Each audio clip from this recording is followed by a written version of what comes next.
Hello everyone and welcome to another episode of the ROKER RAPPORT podcast in association with the Sunderland Community Soup Kitchen. It's Gav and I am back today, unfortunately, to talk about another Sunderland loss. And before we get into it, I'm going to introduce my pal today, Craig Chapman. How are you doing? Miserable. Just doesn't get any better, does it? There's not a club in world football, I think, who puts you through an emotional roller coaster every week like Sunderland does. It's been some week, hasn't it? It's been crazy. It's absolutely mental to basically go through the motions like we have. Almost 40,000 at the Stadium of Light, and goodness me, man. What happened? Well, let's get into it. I don't even think we should frig about. I was going to say something else there. But yeah, we should get into it straight away, I think. It was really, really poor, wasn't it? I think the occasion, it all felt like it should have been a real moment, a line in the sand for all of us to move forward after Lee Johnson's left. And it was just as bad as Bolton in my eyes. I know the scoreline wasn't as bad, but I actually probably feel worse today, Craig. And as we record this, it's Sunday night, and we're talking about the game that was played obviously Saturday afternoon, and I'm still absolutely fuming. It's funny, I said on last week's pod, I came out of Bolton and I couldn't quite describe my emotions. I just felt like empty and shell-shocked. But to say that I feel let down is it's an understatement, because that first half performance, I would say, was worse than Bolton. Because I think if you take into consideration all of the factors, you've got a Doncaster side who hadn't won away at home, I think in 15 attempts, something like that. They've just been beaten, slaughtered at home, in fact, by our supposed promotion rivals Rotherham. And you think this is a prime fixture really for everyone to be up for. And I mean, it really was as Sunderland as it gets. You've got all of the pre-match hype. And I don't know, it had like a huge feeling about it getting at the ground. Everybody was buoyant. It was like, it's hard to describe for anybody who wasn't there. Even in the days leading up to the game, it was all gearing towards it being a proper special day. That's why so many. It was like a Boxing Day fixture. Yeah, like everybody who turned up who hadn't been there for a while were there for a reason. It was one, because Defoe was coming back, but two, it just felt like it was going to be a big occasion, and the club certainly made a bit more of a deal of this game than they have normally. And I don't know if it was just the occasion that got to the players, but it was really bad. To be honest with you, I mean, I think perhaps we've had a bit of an arrogance or maybe an overconfidence about it, going into this fixture with the assumption that this is just Doncaster Rovers, the atmosphere and the buzz and the hype should kind of carry us through it. Yeah, but absolutely, yeah. In respect of what Doncaster offered us in that first 10-15 minutes, it was kind of next to nothing. You could see that if we were to get at them and press them, that we would have exposed like a lot of their vulnerabilities, like we did literally 5-6 weeks ago.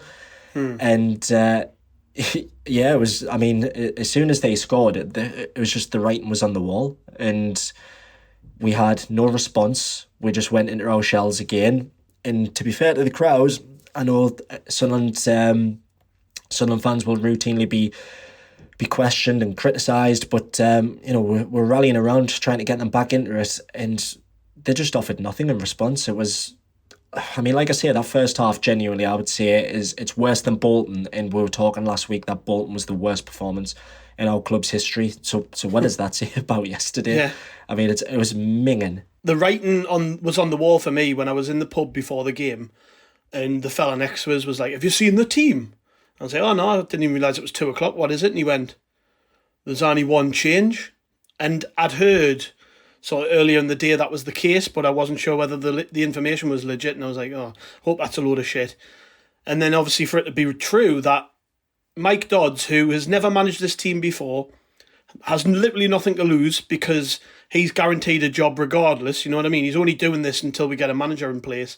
This fella who's picked the team thought that the best way to respond to a 6-0 defeat by a mid-table team was to pick basically the same team. It was atrocious, and every single person who saw that team news at 2:00 had the same feeling in their gut. What the fuck has he done that for? And as we walked into the ground, and yeah, the atmosphere was decent, and I saw the team out on the pitch, and I'm like, why is Gooch playing? Why is Embleton starting. Where is Matete? Where is the change? Where's the difference? Where's Trey Hume? This right back who we've paid 200 grand for, who's meant to be a superstar youngster, who's been having a great season in Ireland. We're playing Carl Winchester, right back, who's been poor for a month or two now. And I'm just baffled by that. And straight away, it set the tone for the game. It's the same team who had went out and got absolutely humped against Bolton, basically.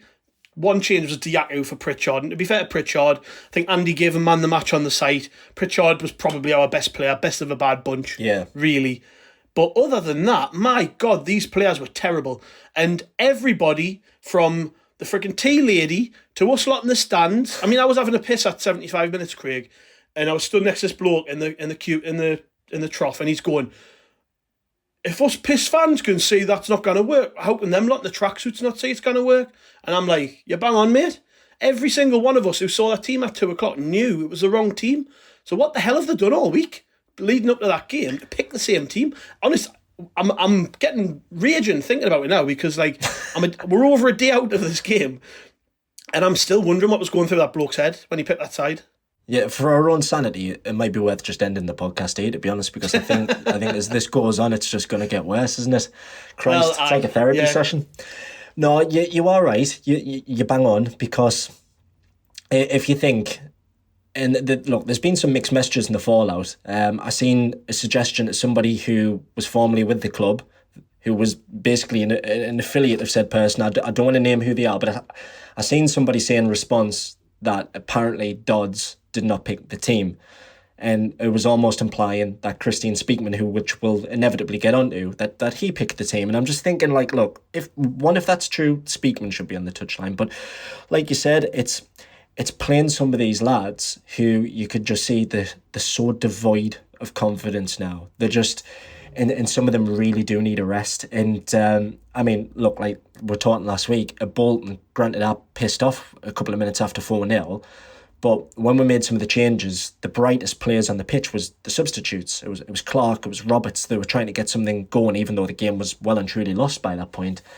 But you wonder what kind of message that sets to them, that they come into this club and we make such a song and dance about all of these attacking options that we've got, and we're once again putting our faith in a bunch of lads. And I don't want to be too overly critical, but they literally look dead on the feet. Confidence-wise, yeah. I mean, you can go into some of them individually, and I know some of them have been slaughtered, but you think of the likes of, you look at Serkin at left-back, he needs taken out. Doyle does as well, and it's granted they're going through such a poor run of form, but the need taken out for not only their own kind of physical well-being, because they've played so many games now, but their own mental well-being as well. But the reality is we are now so short of options that these are going to have to come in and basically face this every couple of days now for every game. And at the minute, you can only see it getting worse before it gets better. Yeah, the thing with Dennis Serkin that's quite frustrating is, you're right, you can see he's floundering a little bit and he needs to probably come out of the team. We haven't got another left back. I was sitting on deadline day talking to the rest of the lads in ROKER RAPPORT, and I was thinking Tyrese Dice, he's had a decent season for the 23s, so maybe they're looking at him as a potential first team backup option. But then I was thinking about it again yesterday, and I was thinking, well, what you would be then doing is replacing one young kid with another young kid. We haven't got options in that position. You've just mentioned Callum Doyle there. Callum Doyle, for me, started the season as probably one of our better players, and I actually quite like his attitude even when he's not playing well. After the game at Bolton, he was one of the players who fronted up to the fans and went over and apologised. And I noticed when Corey Evans, and we'll get onto the actual game in a bit, but I noticed when Corey Evans scored the goal to make it 2-1, he was the one trying to G the crowd up, waving his arms. And I just think, for a young lad, he's actually got quite a good head on his shoulders. But he's very mature, yeah. Yeah, but we, as a club, we have to look after these players. And I think generally we do quite a good job of looking after young players. But we've really shot ourselves in the foot, in my opinion, by sort of the way we're managing them too, in particular, and Dan Neil, another one, because the need taken out of the team, and you can see it. It's there in front of our eyes, and we can't, because I mean, I haven't got a clue what's going on with Jamajli. I've said this before. I went to watch him for the 23s the other week, and he struggled. He made a really bad mistake, which led to a goal, and I was going, is he really ready, him? Is he really ready? And then all the crack coming out around that time, towards the end of the window, was Jamajli's going to go out on loan. He's going to go somewhere and get some game time. And now it's, he's staying, and he's part of the first team. He wasn't even on the bench. So, No. I'm looking at it and I'm thinking, we are now really relying on these kids to ride through this bad spell, and I don't think we're doing well by them. And it's sort of endemic through the team, isn't it? I mean, you look at how young the team was yesterday. Even Thorben Hoffman, I think it was Martin, when he was talking earlier in our group chat, he was saying about how, if Burge was fit, then you would be probably looking at bringing him into the team, because Hoffman is another one who's just really struggling. He's conceded a lot of goals recently. I've got some notes on the goals and we will go over them in a minute, but I think he probably could have done a little bit better for both of them. And I'm just thinking, what do you do? Because the other players just aren't available. Yeah, and I mean, to be fair, they're not problems which have just arisen during the last few weeks. They've been well established pretty much since the start of the season. For some reason, we are at our best now for a couple of years with attacking options, but at the back we're absolutely atrocious. We've got experienced bodies in there. Bailey Wright, obviously we're missing him through injury. Danny Batt, quite incredibly, he kind of came in first performance and he went from Paul Butler to Paul McShane in the space of 90 minutes later. So it's one of them where they're coming in and they're supposed to be full of confidence, but it's just they're fitting into just something that's fallen apart. And I guess you are right in that sense, obviously kind of going back to deadline day when you're looking at some of these bodies that you're hoping to bring in. There was no new links surfacing, and I know Speakman mentioned on that podcast saying that there was 4 defensive options and they all kind of fell through. And my instant thought is, well, what are you doing making a deal to let Tom Flanagan go if you do not have the guarantee? Yeah, I'll just cut in on that. I don't know if you saw the quotes from Barry Fry about Mark Beavers, their centre-half at Peterborough. People should seek them out if they want. But Barry Fry basically came out and said that we proper pissed them around with bids for Mark Beavers on deadline day that were nowhere near their valuation of him. And then by the time we eventually met the valuation, it was 11:15 at night, and they turned around and said, well, we've told the manager now that we're not selling anybody, so no. And I just think, we've been told for ages that they've got this plan, recruitment's well thought out, this, that, and the other. Quite clearly we were floundering there. And I just think right, I got the gist of it from Speakman's podcast about Flanagan when he was we thought we did well by the player, we've told him you're not going to be playing. His deal was coming up. And I'm right, okay. Yeah, you've got to look after the player, but you've also got to look after the club. And we haven't. Yeah. I mean, I think his answer originally, Danny Collins and Frank, I can't remember which one it was who asked the question. But he said, well, we started the window with 4 defenders and we're ending it with 4 defenders. And I'm yeah, but one of them's just had major knee surgery and hasn't played proper football in 18 months. The other one's Bailey Wright, who can't stay fit. He's never stayed fit in his career. He's currently injured. And one of the others is a 18-year-old centre-half. Mm-hmm. And I'm it's madness. And then, I mean, I'm ranting a bit here, but there's Ollie Younger playing for Doncaster, and he played out of his skin. Yep. He got man the match for them against MK Dons a few weeks ago, and I'm looking at him going, really? That's just Sunderland all over, isn't it? So we are... I actually think this has been a really bad week, and we're going to get on to Speakman and the rest, but we'll quickly fly through the game, because that did actually happen before we started ranting. There were probably, 1 to 6 key moments in the game. First one, their first goal from Rio Griffiths, who was a debutant striker, the sign from Lyon. Bit of a lively forward, actually. I thought he looked pretty good. But I don't know what you made of the goal. I've got some notes here on what I've seen when I've watched it back. I've only just watched it back for the first time since it happened, because I really didn't want to see it again. But what was interesting to me was sort of the lack of we lost our shape entirely for the goal. Dan Neal's high up the pitch, trying to play the ball into Embleton's feet. It's a slack pass, really. But what worries me is, and this has been a common criticism of Dan Neal in particular, is that when him and Embleton are then out of possession, they don't bust a gut to chase back and win the ball. But Doncaster, obviously, they fly forward at pace. Winchester and Evans are forced to plug the gap, because obviously Neil and Hamilton aren't there. So Winchester's flying out from right back. Evans, who normally sits in front of the two centre halves, he's flying in to try and win the ball. Winchester gets totally taken out the game by their attacking player who's got the ball. Serkin's high up the pitch, miles out. So again, the shape's all over the place. Danny Bart, God knows what he's doing, because he's literally got one job, and that's to keep his eyes on Rio Griffiths, and he's just standing there, ball watching. Ball goes over the top of his head. Griffiths just drifts past him like he's not there. And Hoffman, very weirdly, rooted to his line instead of trying to close down the angle and make the goal small. And Griffiths scores, and I'm thinking, what the... Like, I know our defending's been bad recently, but that just points to so many problems, doesn't it? Yeah, and I think, again, without sort of pointing the finger or the blame at anyone, like you said, the shape was an absolute mess. I could only watch like 30 seconds of it on Quest because it was just that bad. Watching it again, you think, what on earth's happened? How have they actually allowed that to happen? Experienced, defenders and even somewhere like Evans just to completely lose our discipline in that way. You mentioned obviously Hoffman. I think one of the easy things he could have done is come out, made himself big, closed the angle down. But after last week, you look at that and you think, exactly that. Man. This is one of the examples though, Craig, of where like you need to take him out of the team and you can't. Well, that's it. It's we will inevitably, no doubt, get on to Roy Keane, but I remember when we got a hammering off Everton in the Premier League, took Craig Gordon out. He was not £9 million goalkeeper. Now, admittedly, we had the luxury of Darren Ward and some pretty good backup options at that time. But again, we've left ourselves quite short in that respect. Noam Burge is likely to be out for a little while, and you think, can you really bring Patterson in? Because no disrespect from what we've seen from him so far, not only is he 4'5", he doesn't really do much. He can't command. It's the Serkin and Dice problem again, isn't it? You're looking, you've got a young player, and you've replaced them with another young player. Mm-hmm.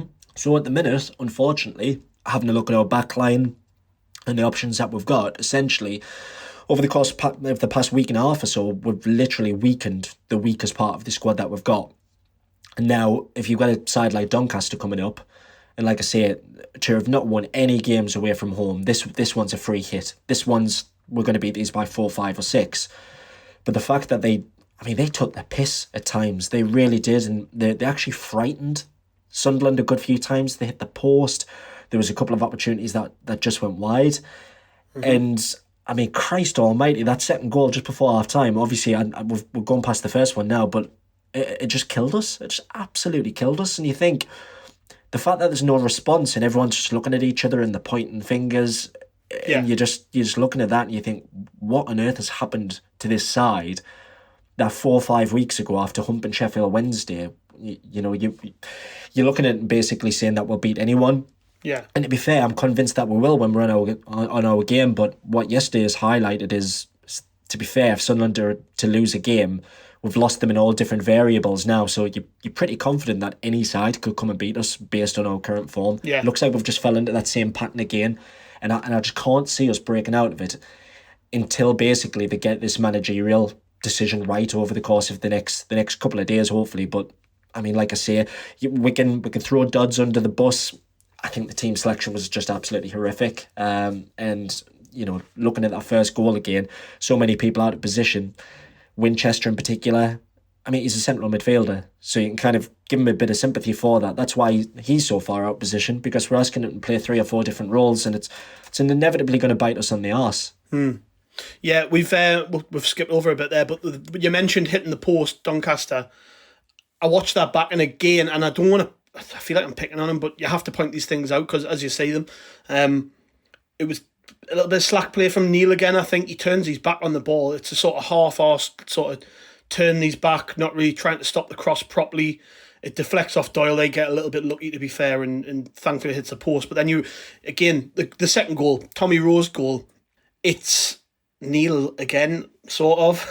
The ball in the box gets cleared. It's nodded back in.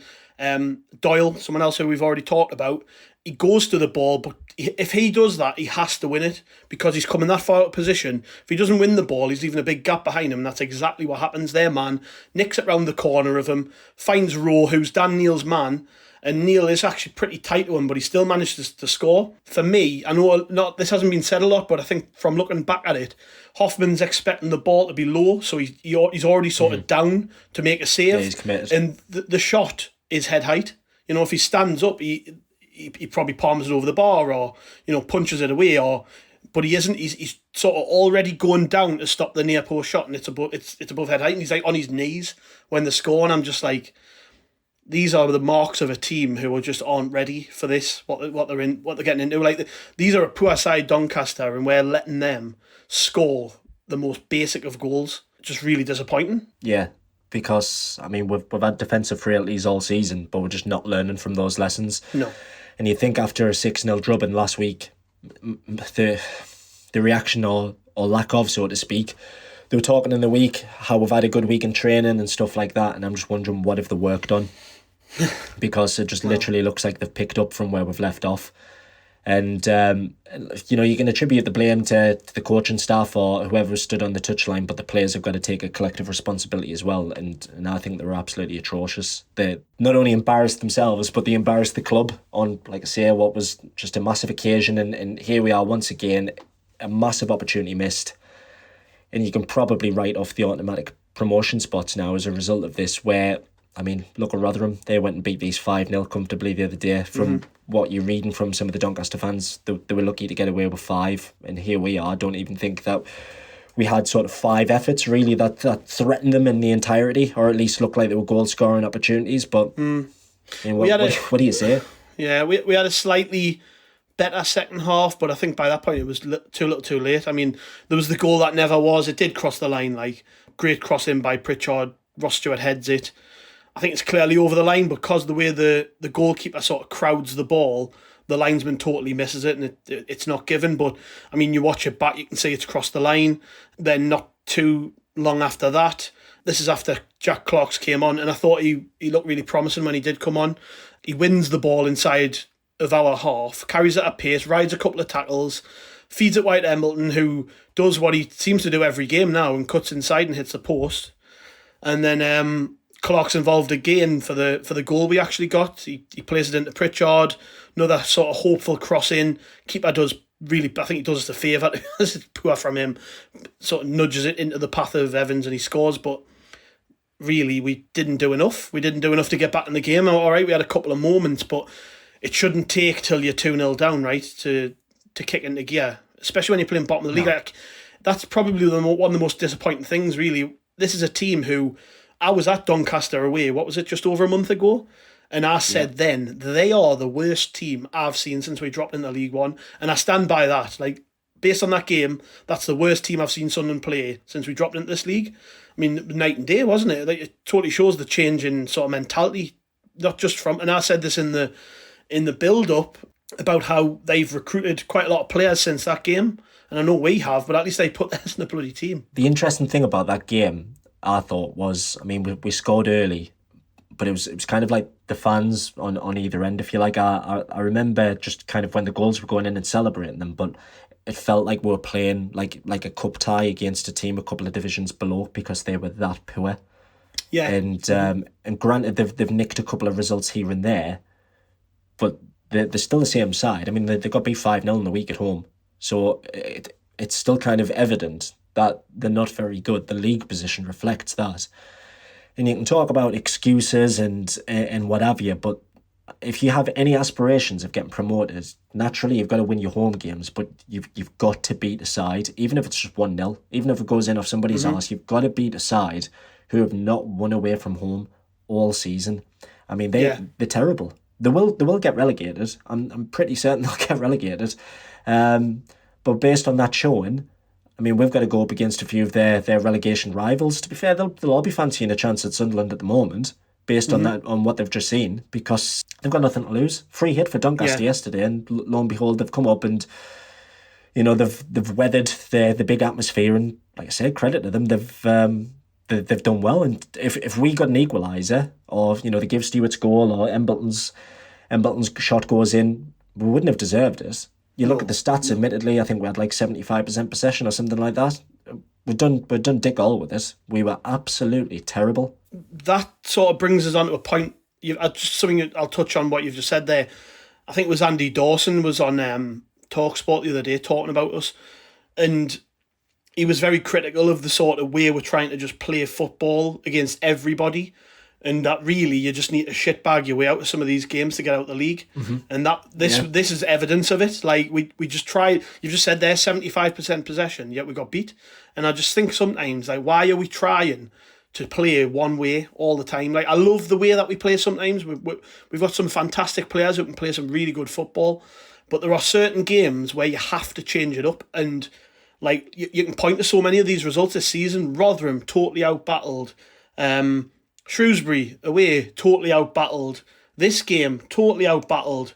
Pompey away outbattled. Like we've been outbattled by teams with worse players than what we've got so many times, because the fact of the matter is, in this league, you don't need to play good football to win games. You just need to be sometimes streetwise, play to the occasion. You know, Doncaster, for me, they played the occasion better than we did. They came up, they knew it was going to be a big crowd, and I think it was their manager came out after the game, didn't he, and said, like, I wish I could play 2 or 3 more times in front of crowds like this. So these are the games you live for as a footballer, playing at a full stadium, great atmosphere.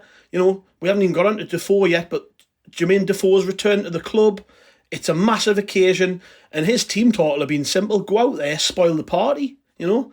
There's lots of fans here, so give it 20, 25 minutes. If they're not winning, they're going to be on their case. You know, frustrate them, take some early chances. Like, we're so easy to play against. We're so powder puff. I mean, I looked at the bench and I seen the names on our bench yesterday. And I mean, just off the top of my head, Jack Clark, Jay Matete, Jermaine Defoe, Patrick Roberts, Diaco, I think, was on the bench. You know, some proper good players. Like, these players would walk into every team in this league, even. Yeah. These are cracking footballers. But there's one common theme there, other than probably with Matete, and they aren't League One big, rough and tough players. And it's so frustrating that every time we have a bad result, we're talking about the same crap. We're talking about how we've been out-battled, we've been out-fought. And we were talking just before there at the start about the team selection, Craig. Jay Matete came on, and straight away I was like, why was he not starting? Look at him. He's come on. He hardly knows any of these lads. He's come on the pitch, we're getting beat, and he's shrugging players off like they're not there, and he's turning and he's twisting and he's playing simple 5 and 10 yard balls that nobody else was playing.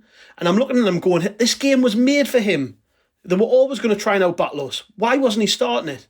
And then you look at how poorly Dan Neil's playing at the minute, and you just think, you know, it could have been a real good opportunity to take him out the firing line, give him a rest, put this new kid in who's got nothing to lose, who's been playing League One all season, and by all accounts, according to Fleetwood fans, is a proper superstar, and we've got him on the bench. And I'm just shaking my head and I'm thinking, this was staring us in the face from minute one. With Matete, he, for me, to be honest, he done something that I haven't seen in weeks, in the space of like 30 seconds. And he was the only one who, in fairness, he looked like he wanted the ball, and he was prepared to move it like quickly. We got up the pitch a lot faster with him on. And like you say, he's played regularly this season, so we can say what we want about fitness issues and stuff like that. To be fair, it was clear. You can't say anything about that. That's non-existent. He's been playing, and he should have been in from the start.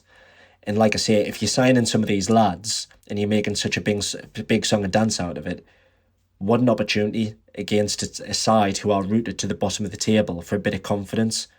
We should have been winning that game yesterday easily, 2-3, 4-0, something like that, and getting all of these lads blooded so they can go, right, there you go, there's a bit of a confidence boost. But again, I just can't get my head around it. I can't. It's, like I say, some of these lads, they've needed to come out for a while. Again, and it's through no fault of their own. They have played far too much football. Dan Neil, Callum Doyle. And look, one I will defend, and I know I'll get absolutely slaughtered for it, is I think the club have badly mismanaged Lyndon Gooch in the past couple of days. Here's a player who allegedly has been told he's surplus to requirements So you can basically go, I think it was Shrewsbury that he was linked with. You're free to go. And if you don't go, you're not playing for us. But lo and behold, we'll put him in the starting lineup. We're then moving from his position from one wing to the next wing. He then drifts up front for a little bit. We then put him right back.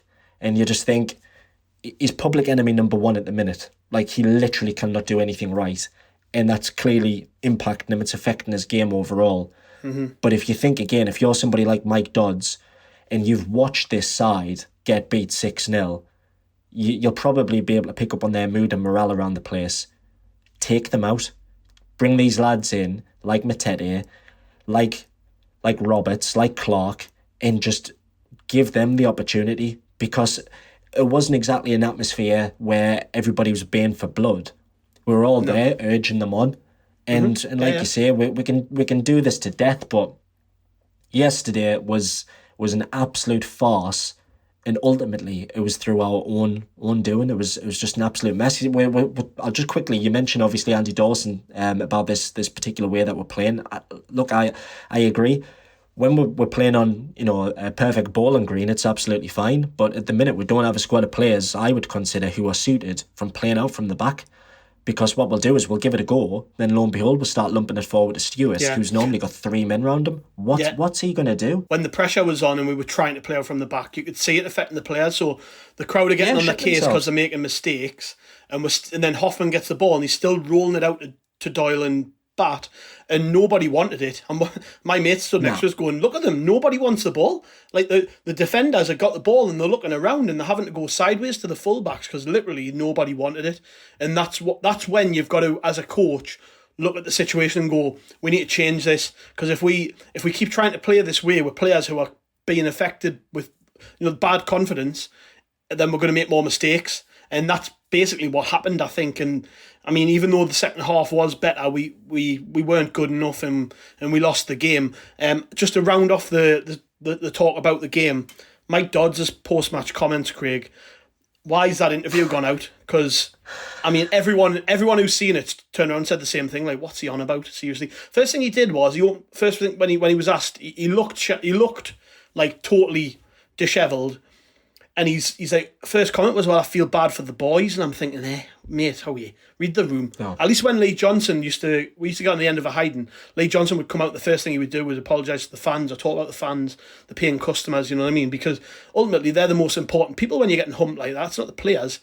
But then after that, he followed it up by saying that he was shell-shocked because he didn't see it coming. And I was like, what? Come on. You didn't see it coming. Every one of us did. We seen as soon as you named that stupid team what was going to happen today. It wasn't going to be as straightforward as you thought. I was just really pissed off when I heard that, and I've only heard it back once, and I don't want to hear it again. But I'm just so annoyed with him, and I don't know how much, like you were talking before, I don't know how much of a say he had in picking the team. Clearly, he had no sort of impact on training during the week. There was no response from the players. And if I'm honest, that interview shouldn't have gone out because it was embarrassing. My overriding concern at this point is that he already looks like a broken man after just one game. And I think if we've got to go into the Cheltenham game, which is very, very likely with him in charge, you just wonder, because, I mean, look, I don't want to get personal or anything. I don't know him. The reality is I'd never really heard of him until the other day. And I'm just looking at him thinking, like, you should not be in charge of this side. But if you are, then you should be standing with your chest puffed out in front of like 38,000 fans, basically knowing that you've got an opportunity to just mix it up, change it up. Like you said, How on earth you didn't see it coming? It's bollocks, because, like I say, everybody's exposing us now. Everybody knows how to play against Sunderland. It was interesting, there was a video which went out a couple of weeks ago. Some Portsmouth YouTubers or something like that stood out the ground after we beat them, and they were slagging us, well, not slagging us off, but they were criticising basically the way we play, and they were more or less saying, like, if we were better, we would have exposed them X, Y, and Z. A lot of responses were, you're just salty, you're just bitter, this, that, and the other. And they're bang on, they're absolutely bang on, just saying how easy it is to play against us at the minute. You just need to get in our faces and frighten the life out of us. And the annoyance is you would have thought, again, obviously with Lee Johnson going, whatever camp you were in, whether you want them to go or not, you would have thought that the players might have at least expressed themselves a little bit. I know that there was apparently a little bit of disharmony in the camp and people questioning his dismissal from the players, but you think, why don't you perhaps go and put on a show basically show what you're capable of for anybody else coming in, because you've got an opportunity now for the rest of the season to basically get us out this league and secure your future. And just like I say, I think they let everybody down, but my concern with having Dodds in again is, I just don't want him in charge. I don't want to say anything bad about him. It was unacceptable. There's been a lot of things that I think the media, PR-wise, we've basically been dragged through the mud. The Johnson COVID comments and stuff like that, which I personally think were harmless. No surprise with the shitbag journalist who'd done it, but you're right. There's certain things that should be said and shouldn't be said, and I just think we need to be a little bit wiser about that. Yeah, you talk about Dodds, so let's move on to the managerial situation, because I agree with you. I don't want to see him back in the dugout on Tuesday night. I think it's going to take an absolute miracle for Roy Keane to be in place by then and taking the team. If that is the person who takes the job, he appears to be the front runner, but to me, Craig, as an outsider looking in, it just feels like the club are pissing around. I mean, I've heard some of the comments from Speakman. There was a video on the stream, from before the game, which the club then put on the Twitter account, and it was sort of, to me, it came across, as though reading between the lines, it was as if they were saying, look, we aren't just looking at one person, we're looking at multiple people, we've got a process to go through, we're looking at multiple applicants, blah, blah, blah. And I'm just, in the wake of that game, all I want to see them do is be decisive, clear, get the guy in. If he's your man, if that's the person you want to take this club forward, whether it's for the rest of the season or for the next 18 months or 2 years or whatever it is, just fucking pay him what he wants. Give him the length of the contract that he wants. Stop messing around by saying you're talking to other managers. If he's your number one choice, just get him in. Because, in my opinion, Craig, and this, again, I'm just speaking my mind here. I listened to his podcast with the club during the week. And one thing that stood out to me was his comments on how they felt it would be disrespectful to Lee Johnson if they'd lined someone up to take over from him before he was sacked. And that's very admirable. Okay, yeah, trying to do right by him, blah, blah, blah. I'll tell you what it is, that decision has cost us 3 points. We've lost a week already in terms of not having a manager through the door. And potentially that defeat on Saturday is the difference now between us finishing in the playoffs and finishing in the automatics, because the two teams in the automatics are going to finish first and second. There's absolutely no doubt about that in my mind now. And that was a really important 3 points. And I just keep thinking about what he said and thinking, if you knew that you were going to sack Lee Johnson after that game, because we're led to believe this is all a plan, everything's well thought out and everything's done properly. All right, so they were probably already thinking about sacking him. Why didn't they have somebody lined up to come in? I don't buy this crap about it being right by Johnson and all the rest of it, not speaking to other managers and there being a process. Tell you what, they took this game for granted. They thought they were going to beat Doncaster because they were bottom of the league. They just thought, it doesn't matter what we do, the occasion, Defoe's return, a big crowd, that'll be enough, we'll win the game. That's enough time to get them through to the next week and nail down who they want is their first choice. And I think they've totally shit the bed this week. They've made so many bad decisions. I mean, sacking Lee Johnson's one thing, whether I agree or not, irrelevant. He's gone, okay? One thing they should have done, though, was had his replacement lined up. Because if Roy Keane had walked in the door last Monday, right, and took training that day, there's absolutely no way on earth that with that crowd in the stadium, with Defoe coming back, with him coming back, a renewed sort of feeling around the squad, up in the standards in training and all the rest of it, there's no way we lose that game. And that's how important that 3 points was. And it's gone, it's out now, and we can't bring it back. We've lost that game. We've just been beaten at home off bottom of the league. And that's indecisiveness from the people at the top.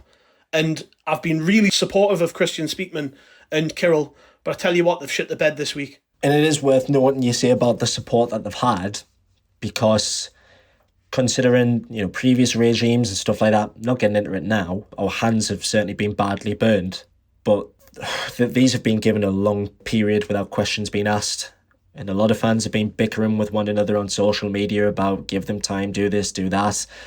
And to be fair, there's been a lot of falling outs as a result, but I mean, let's be frank. I think over the course of the past month or so, a lot of decisions made by Speakman that they may have come above him, I don't know, but as he's put his signature on them on statements, you'd basically say that they come from him. But some of the behaviour coming out from the club is stunk. I mean, Kyril, for example, he was on TalkSport, wasn't he? And he mentioned Johnson's dismissal was not just a knee-jerk reaction. It wasn't just the 6-0 defeat. It was an accumulation of things. So like you say, if that in mind, if all these things are building up, At what point are you thinking, right, we're going to need to sound somebody out now? Because, like you said, it's just been a wasted week. So you wonder in that respect, if, for example, we only got beat 1-0 at Bolton, would we have just persisted with him? Was it the big scoreline that's eventually pushed him off the hill? But like you said now, the naivety of it all is his comment saying that we won't be rushed into an appointment. So the week's gone. We've got 16 games left. We've got Cheltenham coming up on Tuesday, followed very quickly by Wimbledon. So whoever comes in, whether it's Keane or not, you're then down to 15 games going at the weekend, and you think it may take a couple of games to get up to speed. But I just think that there's a certain arrogance about what we're doing at the moment. And to be fair, if you look at Keane's, body language and stuff like that, Roy Keane is a man who never smiles, who's pretty much grinning like a Cheshire cat, discussing the links with the club the other day. He wants the job. And let's be fair, everybody in that stadium wants him to have that job. I don't know many who would say they wouldn't. The only time that the atmosphere got going, to what it previously was years gone by, was when Defoe came on and when people were singing for Roy Keane. Now, my concern is Roy Keane is a man who does not like to be messed about. He had a very cushy number with us once upon a time, and because he didn't like Ella Short, he walked away from a Premier League job, and it's probably reasonable to suggest that we were paying him an absolute fortune at the time, and he walked away with it. Now, if you think now, the job that he's got the best job in the world, basically sitting and travelling around to all these grounds, and there was an article in The Athletic suggesting that he's earning 7 figures a year. So if he's going to wrap that up to basically come to a club who's been unprofessional as we have in the past week, it's not exactly screaming out as a desirable opportunity for many, if any, at this minute. My real overriding concern at the moment is, if we don't get Roy Keane, I think we're gonna make an appointment, like I said last week, that will underwhelm everybody, and people will just cave in and give up. And I think there was an element of that a little bit yesterday when people were flooding out and going, well, that's the automatics done. We're speaking about it now as if the automatics are done. Probably likely it is, but there's 16 games to go. There's a third of the season, but we've kind of packed in because we've seen this all before. But Speakman's pissing about, and like I say, over the course of the past couple of weeks, he's sold defenders, he's let defenders go back who were on loan, and he's left us now short, weakened the weakest part of the squad. He made us play games because he said he didn't want to disrupt the integrity of the league and all of this sort of bollocks. And as a result, we've dropped points to Wickham, we got beat off Lincoln. And you just think now, in terms of some of the decisions that he's made over the past couple of weeks, you think, why aren't people screaming at him a little bit more? Because the reality is, if we don't go up this season, whoever comes in, it's not going to be their fault. It's Speakman's fault. So what I would like him to do at this present moment is basically stop fucking around, stop doing these glossy interviews. I know they've got to do it for the club to kind of give updates and stuff like that, but don't be whoring the club out saying, we've got a list of candidates, we're just finalising a list of candidates. It's not good enough. It needs to be done now. How much more time do they need? Keane's got them by the balls, in my opinion. Oh, he has. Like I just mentioned before, because they sacked Johnson before deciding to speak to him, that puts the ball straight in Roy Keane's court. Because at least when you've got a manager in place and you're talking to potential replacements, you've always got the fallback of, well, he's still in charge. Like, we don't have to sack him until a suitable replacement's found.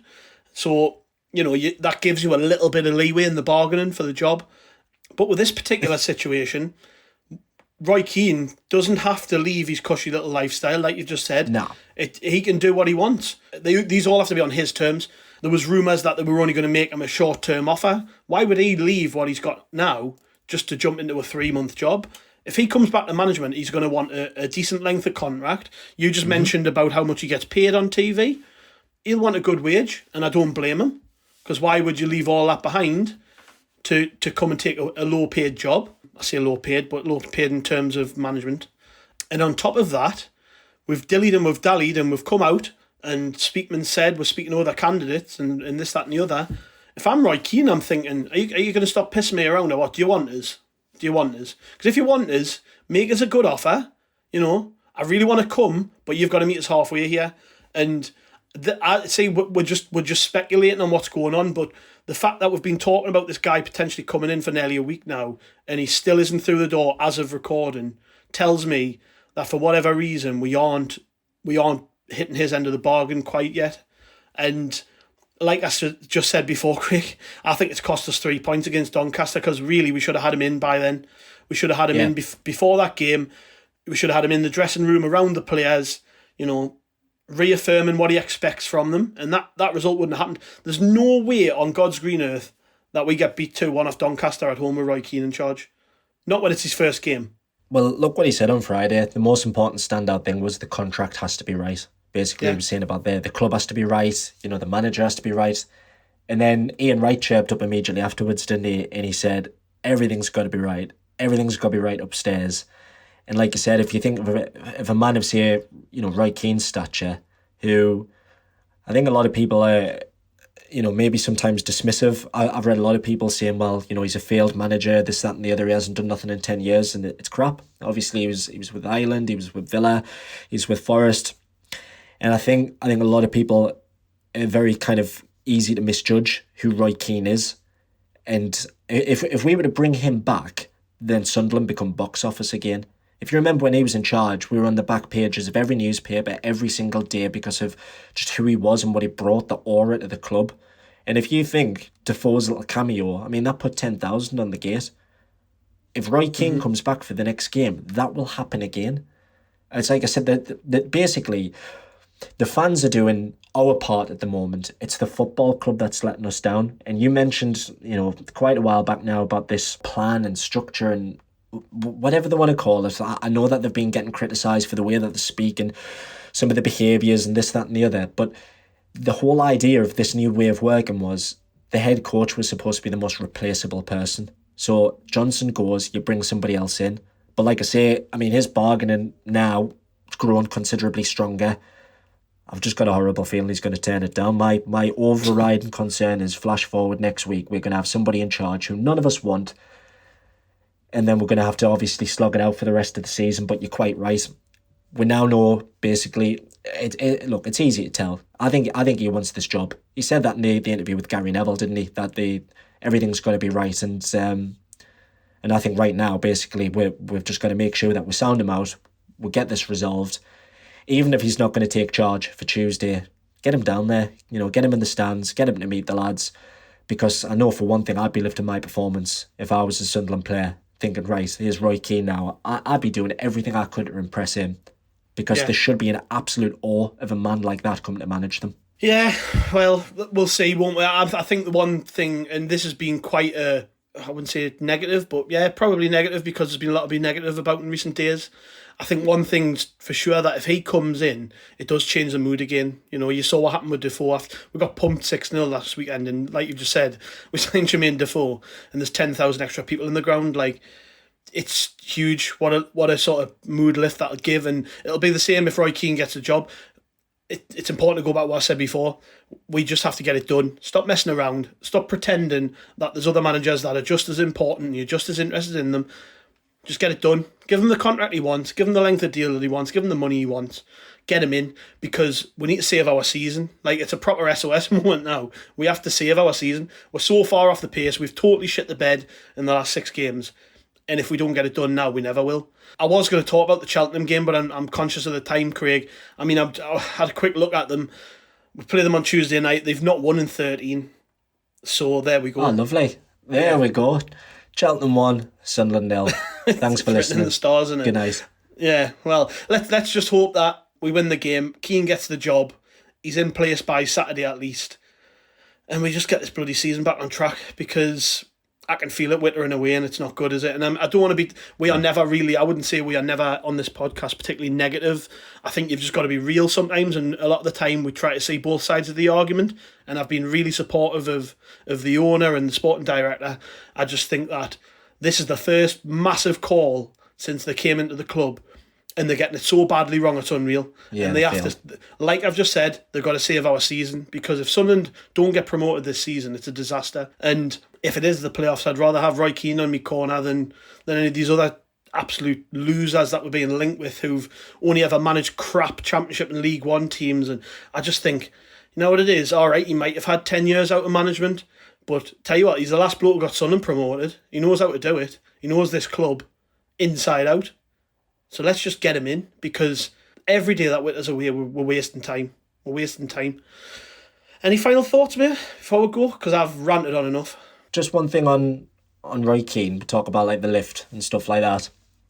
I mentioned it to you earlier, and just a quick memory really. When he was in charge the last time that we were down at this level, I remember going to Barnsley where we took 9,000 officially, and we had Sunderland fans in every side of the ground. Yeah. And I think we might have just been in the playoffs around about that time. Now, for anybody who hasn't been to Barnsley, basically the kind of the dugout area, if you like, you've got to walk past the away fans. You come out that stand, and we had the side stand as well. One thing I always remember is all the players come out, staff's out. Now, Roy Keane's the last person to come out that tunnel, walks out, hands in his pockets, and he just ever so casually turns around, gives a thumbs up to the away end. And I swear the noise, I will never forget. It sounded like we'd scored a goal, like in a derby. It was that loud. And you think most managers, they'd be stood applauding, you know, giving it this, that and the other. Lee Johnson obviously was that type of character, but like not Roy. He literally was just that zoned in, focused on the business, just kept walking down the touchline. All he needed was that thumbs up. And like I say, if you're talking about somebody to go into the playoffs for, that is somebody who you want leading you into battle, because we've had so many previous playoff failures with people, to be fair, who haven't been able to inspire the players or the club.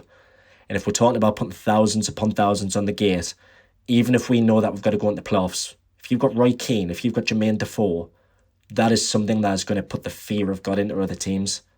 They just need to get this sorted now. They can't go for anybody else. It needs to be Roy Keane. Well said, mate. Okay, well, let's hope that this is a fairly out-of-date podcast pretty quickly, because we've sit and moaned, we've sit and whinged. We all know what the club have got to do, and it's on them. It's on them. We've done our part. We turned up against Bolton, 6,000 were there, or whatever it was. We turned up in huge numbers at the weekend, and the fact is the club aren't meeting their part of the bargain, and they've just got to sort this out sooner rather than later. But thanks, Craig. Cheers for joining us, mate. Cheers, everyone, for listening. We've got a lot coming up this week, I'm sure, on ROKER Report. Whether Roy Keane takes the job or not, we'll be there to cover every angle. We'll be covering the Cheltenham game with our usual pre- and post-match stuff, and leading up to the weekend against Wimbledon, we'll have stuff going in there as well. Preview podcasts, hopefully, Twitter Spaces, all that good stuff. But yeah, thanks for joining us. It's been a long one this week, but I think we needed it, and we'll catch you later.